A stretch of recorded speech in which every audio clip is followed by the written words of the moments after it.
We will be running a comparison of different machine learning classifiers to predict if a banking client will subscribe to a term deposit. The UCI Bank marketing dataset is a collection of anonymized marketing data based on phone calls initiated from a Portuguese banking institution. Multiple contacts of the same client was often required to assess if a client was subscribed to a bank term deposit. The bank previously conducted another marketing campaign, and the outcome results are included in this dataset.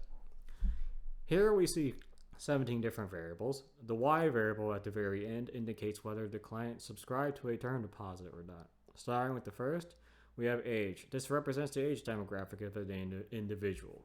Job, the employment type. Marshal, their marshal status. Education, their education status.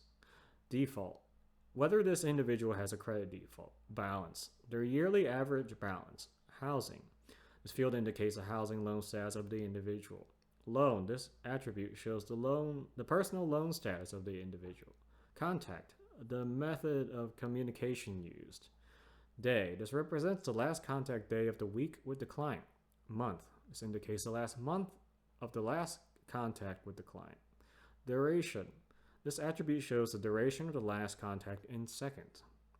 Campaign, this represents the number of repeated contacts with the client during the last campaign. P days, this indicates whether the number of days passed since the client was last contacted from a previous campaign. -1 signifies that this client was not previously contacted. Previous, this shows the number of contacts performed before this campaign for this client. P outcome, this field denotes the outcome of the previous marketing campaign. Some exploratory data analysis, starting with Y. We can see that 11.5% or about 500 are subscribed to a term deposit, and 88.5% are not, or 4,000 individuals. This is a significant amount of people not subscribed to a term deposit. As for the jobs, the three highest jobs are blue collar, management, and technician, with administration taking a notable spot above 10%. However, from the stacked bar chart, we can see that students and retired individuals were most likely to subscribe. Unknown may be considered an outlier in this case, since it is below 1% of the data. Age ranges from 18 to 95 years and is normally distributed, but somewhat skewed to the right. We can see that older customers are more likely to have a subscription to a term deposit. There are quite a few outliers on age above the age of 72. For Marshall, the most common status was married by far. However, that was the least likely to be subscribed to a term deposit, with single and divorced being slightly more likely to subscribe. The level of education for most participants were either secondary or tertiary, taking up over 80%, with those who had tertiary education level being slightly more likely than others to subscribe. The vast majority of users have not defaulted at 98.3%. And there seems to be very little correlation to subscribing or not based on this value. This represents the yearly balance of the individuals. As we can see, there's a cluster of balances near the lower end and some significant outliers on the very high end. We can see that the mean balance is 1,422 and the median is 444. This is mostly skewed by the very few individuals with extremely high balances. For this study, we considered everyone above the balance of 4,000 to be an outlier, which in total was about 433 individuals, or about 9% of the participants. From our EDA, we can see that those below a balance of 444, or the mean, were less than 9.5% likely to be subscribed, whereas those with the mean or above have over a 13% chance to be subscribed. The highest group between $1,479 and $4,000 balances. They were 16.48% likely to subscribe. On housing, we can see that the majority, or 56.6%, did not, but the minority of 43.4% were more likely to subscribe to a term deposit. Loans show the personal loan status of the individuals, with a large majority of 84.7% saying no, and also being more likely to subscribe to a term deposit. Contact shows how they were contacted, with those contacted by any form of phone, cellular or otherwise, be more likely to subscribe than an unknown form of contact. It would seem days where less people were contacted seem to have a higher chance of yes. There seems to be an interesting fluke, but maybe because the telemarketers were more convincing on individual calls than when they had less people to call, and therefore were perhaps better able to invest energy into potential subscribers. For the month, those in December, March, October, and September were more likely to say yes. Here is the duration. As we can see, most calls did not last very long. However, some lasted significantly longer and are potential outliers, or significant outliers in this case. So this is the campaign. The number of repeated contacts to a client during this campaign.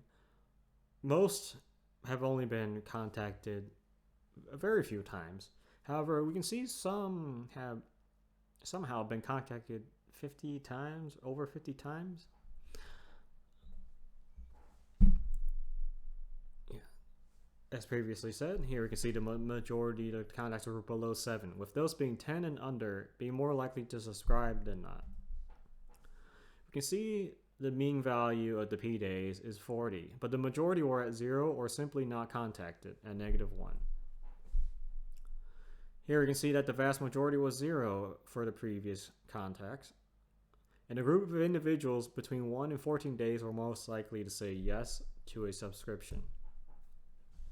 P outcome. Here we can see that the majority was unknown. However, those who were most likely to subscribe to this new marketing campaign were very likely to subscribe to this one as well. Now for the multivariate analysis, we have the correlation matrix. Here we see most of the variables show almost no correlation with each other. The two variables P day and previous exhibit a weak positive correlation at 0.58. For our EDA conclusions, in general, based on our discoveries, we can see that the individual's age, type of employment, and the method of contact, duration of contact, the balance, and if they were successfully recruited after a previous marketing campaign, to be the best predictors of a subscription in this campaign. To this end, we expect these values to come again in our model. For model construction and evaluation, first we will be splitting the data. The data will be divided into training, validation, and testing subsets. The training data is the largest set and will be used to train the model in its supervised classification tasks. To alleviate potential problems of overfitting, we can turn to the validation set, which tunes the model's hyperparameters. This helps ensure that the model is more generalized in its classification tasks when given new data. The testing data is used to calculate final performance metrics of the model. In the study, we will be using recall, precision, and accuracy. We have a training set of 2,712, a validation of 904, and a testing of 905. We will need to one-hot encode our code in the data first. To run this classification task on categorical data, we will need to first convert the data into a readable form for machine learning algorithms. A one-hot encoder turns each unique category seen on the right into an integer feature, as the decision tree does not process strings. For classification implementation, we'll be using ensemble methods. Ensemble methods aim to improve the accuracy of predictions by combining multiple models to obtain the final result. We'll be evaluating 5 ensemble models for recall, precision, and accuracy. These methods are bagging, gradient boost, eta boost, random forest, and XGBoost. As the baseline, we have a standard decision tree model. A decision tree is a supervised classification tool that builds a flowchart of nodes to represent each outcome. We can see this in the example below, starting with the root node of below as in the next page, where the decision tree splits into multiple decision nodes. Eventually, each decision node will reach a leaf node in which no more child nodes may be created. As we expand the decision tree algorithm, we can start to see improvement on all 3 performance metrics. Bagging or bootstrap aggregation is a sampling technique that samples the population set via a replacement procedure. Prediction outcomes are modeled through different decision trees models with weak classifiers that can be trained independently in parallel. Random forest serves as an extension to the bagging algorithm with feature randomness to create an uncorrelated forest of decision trees. The feature randomness will generate random subset of features to lower decision tree correlation. AdaBoost is a boosting algorithm that trains each decision tree model sequentially. Each new iteration learns from the previous each iteration learns from the previous misclassifications of weak classifiers and eventually turns them into strong classifiers. Gradient boosting is another boosting algorithm which works similarly to AdaBoost. A key difference lies in how the weights are handled. The weights of each training instance is not tweaked. Instead, each classifier predictor is trained with residuals of previous iterations as labels. XGBoost, or Extreme Gradient Boosting, is an optimized implementation of gradient boosting with non-handling features, or not a number. The block structure of this method allows for parallel learning on multi-core CPUs, which can significantly boost processing speeds. For the decision tree, we selected a depth of 3, as further steps did not affect the final accuracy by more than 0.5%. From a depth of 2 or 2-3, we saw a few percentage point increase in score. This depth selection was done to improve the overall performance and data visualization of the tree. Continuing on with the decision tree, we produced a visualization of each of the decisions that the model made at particular nodes. Another reason why we chose 3 was not only the accuracy, but the visibility you can see here with the tree on the right. As you can see, it displays some important values that it used to decide. At the top node, it has a value for x3 is less than or equal to 63.15. That's essentially saying that the first thing that the decision tree decided to make a decision on was duration, and that being specifically the duration of the call in seconds. If the duration of the call was less than 631 seconds, it would go on the left path. Greater, it went on the right path. Continuing on, you can also see lower down at some of the other things, the other values it used to decide. For example, on the second row, the second level, all the way to the far right, you can see that x0 is less than or equal to 29.5. That's letting it know that at that node, if the age was less than 29.5, make a decision. Onwards and onwards, the decision tree made these in order to get a classification score of around 89.5%, which was close to the best that it could. So we thought that this visualization was a good idea for going forward about the types of decisions that the model would make on.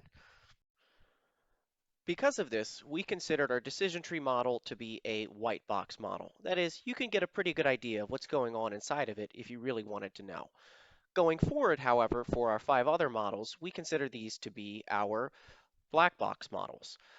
These are basically models where we can only kind of predict on measure on the outcome of what they're doing to have a good idea of what's actually happening. Here, after training our 6 models in total, we retrained decision tree for this, we wanted to measure how good each model was. Here, we use 3 statistics: accuracy, precision, and recall, which you'll see going forward a lot in our final presentation. To have a better understanding of all of those, accuracy is probably the most intuitive.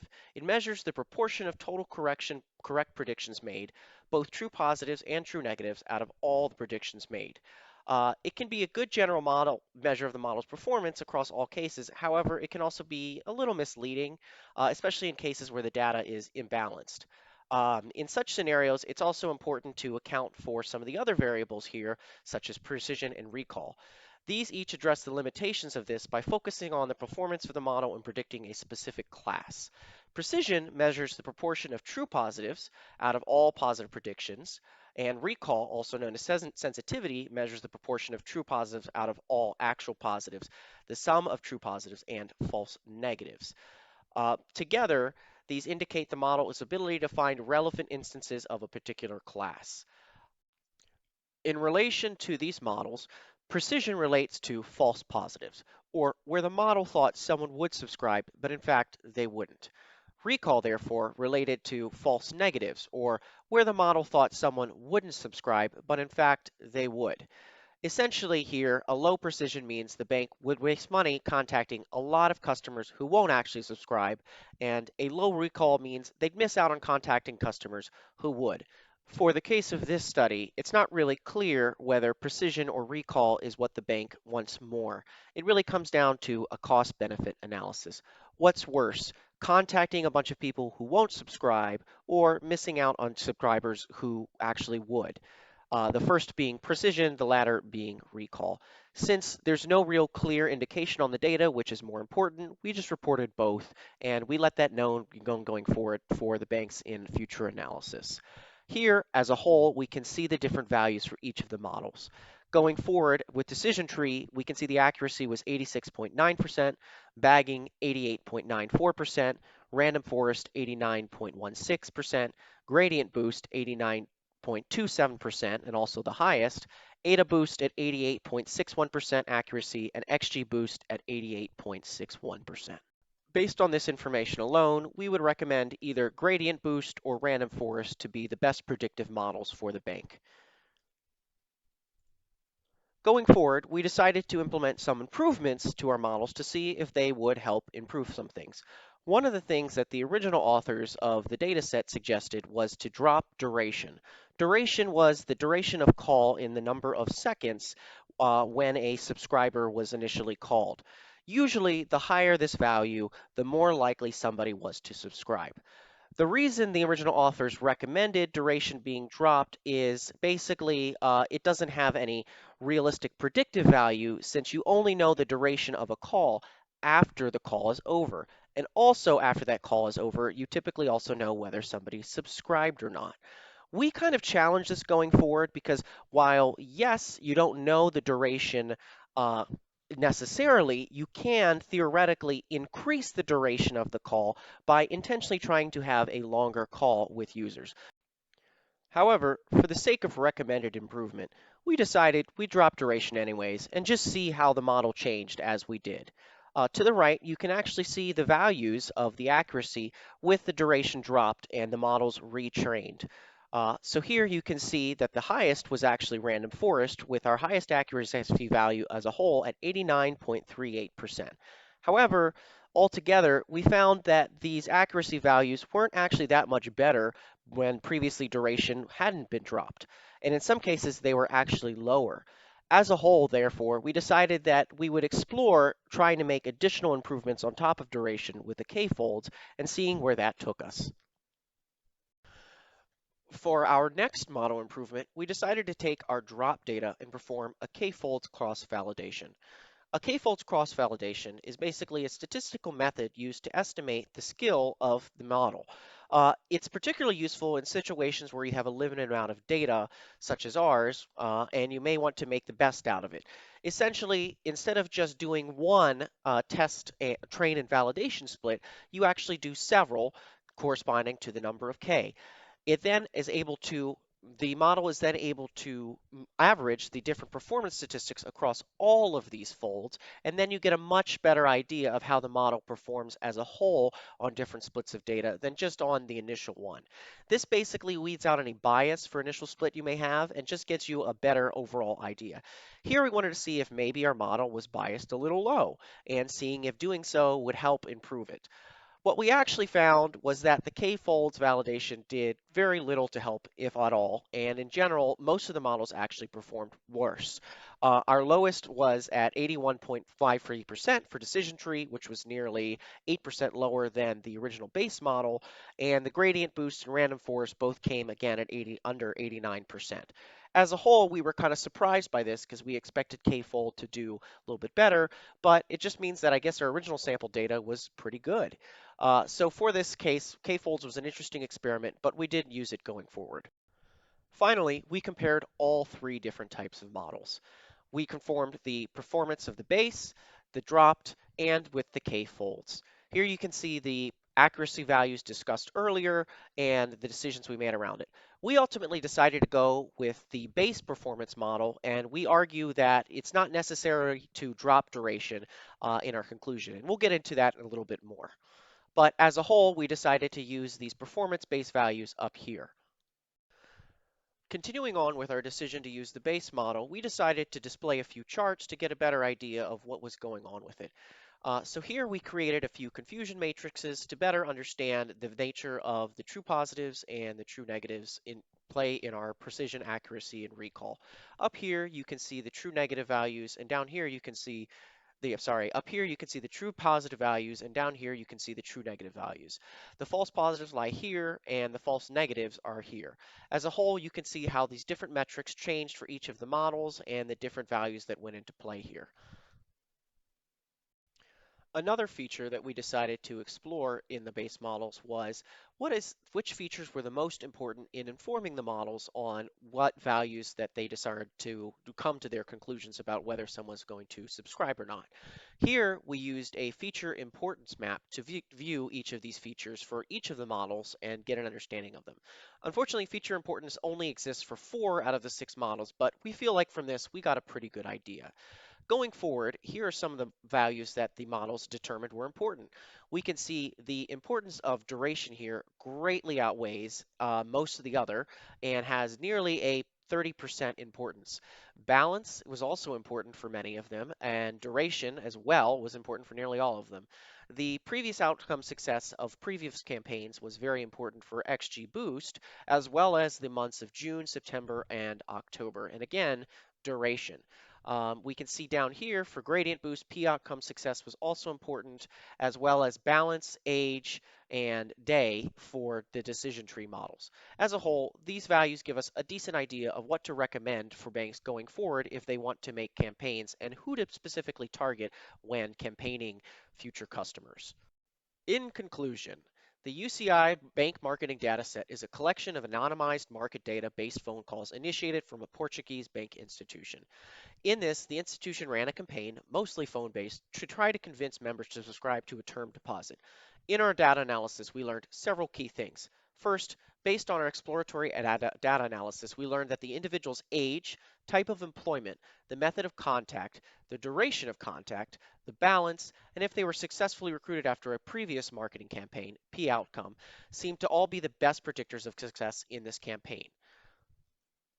We decided to pursue these values by building 6 models: a decision tree, a bagging classifier, a random forest, an ADA boost, gradient boost, and XG boost, to evaluate their performance on predicting if a customer would subscribe or not. We learned from this initial evaluation of the validation data that the accuracy of the gradient boost performed the best. Here we also measured the precision, wasting money on customers that won't convert, or recall, missing new customers of each metric, and while these are important, without a detailed cost-benefit analysis from the original bank, we can't really determine which would be more important. Finally, we built and tested the models with the duration column dropped and a k-folds done on this same drop. Surprisingly, neither of these models performed significantly better than the original one. Therefore, as a whole, we decided to go with our original suite of models for testing. It's important that we had also addressed here why we think it's okay to include the duration of calls as a valid metric.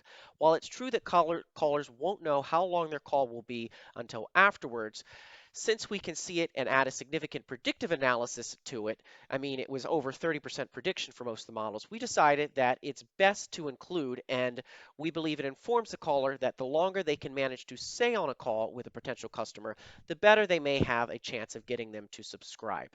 Lastly, after testing this data, we found that the random forest model actually performed the best out of all with over a 95% accuracy. Going forward, we advise the bank that they may use any of the models in their prediction, but should likely choose either Random Forest or XG Boost as those perform the best overall.